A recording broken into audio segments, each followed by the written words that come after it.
Do you love a show where a character uses their smarts and their wits to defeat the other character or bad guy?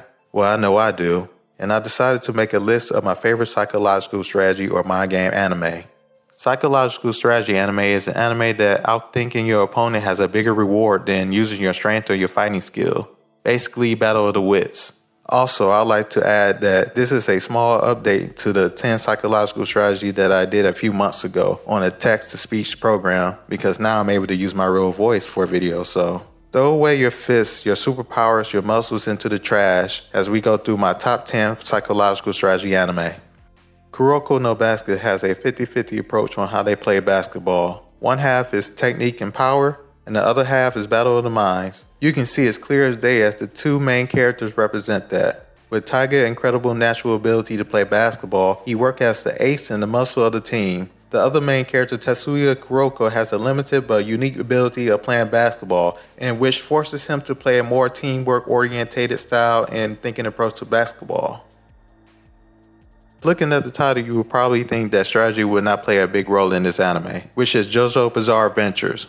While the first half of the first season is a more straightforward battle shonen, the second half and on forward puts a bigger emphasis on strategy. A lot of the strategic fighting starts with the Hamon user Jojo, who's a bit of a prankster. After the Jojo story arc comes the beginning of the arc for the power called stands, which allows him and others to have more room for technical fights in these later story arcs. From the creators of Death Note comes an anime about creating professional manga called Bakuman. I get the same type of feeling when it comes to strategy as I get from Kuroko No Basket, where you get two main characters. One being the writer, the thinker, and the other being the artist, the muscles. It was exciting looking at the way they use their brains to make the most out of the options to create good manga and making the most out of the options of working in the manga industry. Hunter x Hunter is a battle shonen that put emphasis on the strategy side of battle shonen, instead of putting all of their focus on power-ups. With most of the villains of this show being overpowered, it's nice to see how the protagonist makes the most of a bad or impossible situation without always relying on power-ups.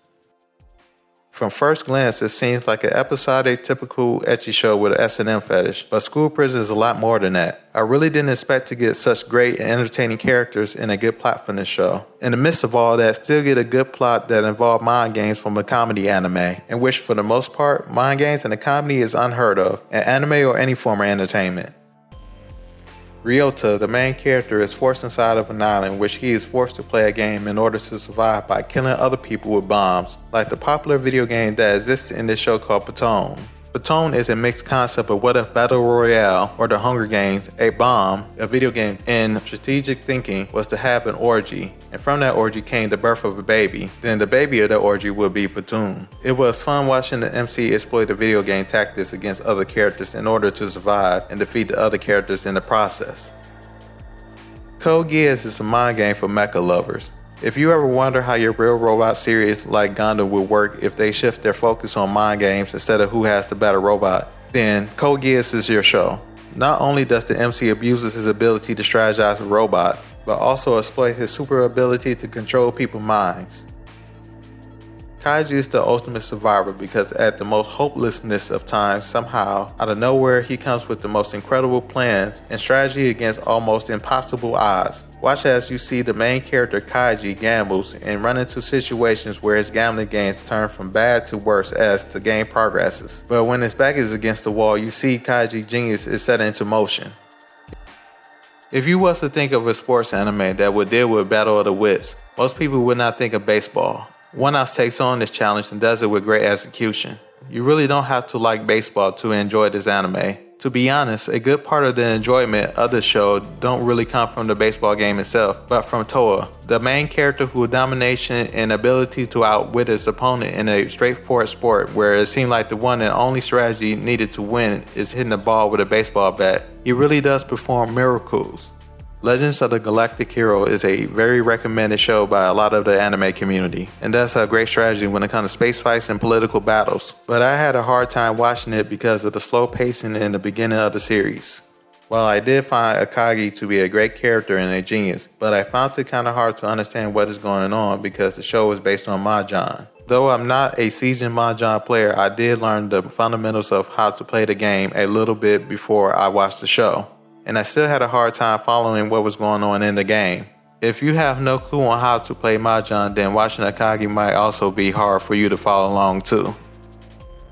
Alex in Borderland was amazing, and it had a lot of very smart characters. But the downside is that it is only a 4-episode OAV. One day it might get popular enough to have a full-length TV series. Then no doubt that this would be in the top 10 if I was to recreate the top 10 list again.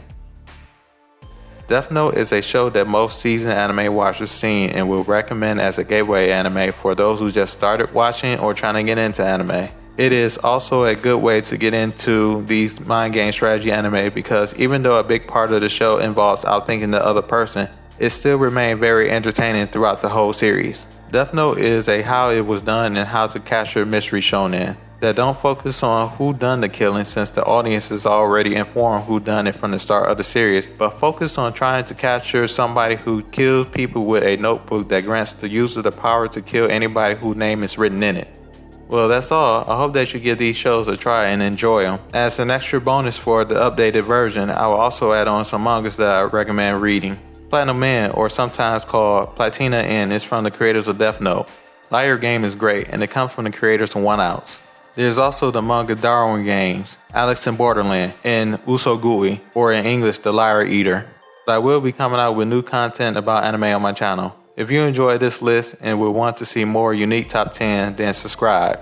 And one day that I do make another top 10 anime list, you'll be the first to get it. Until next time, peace out.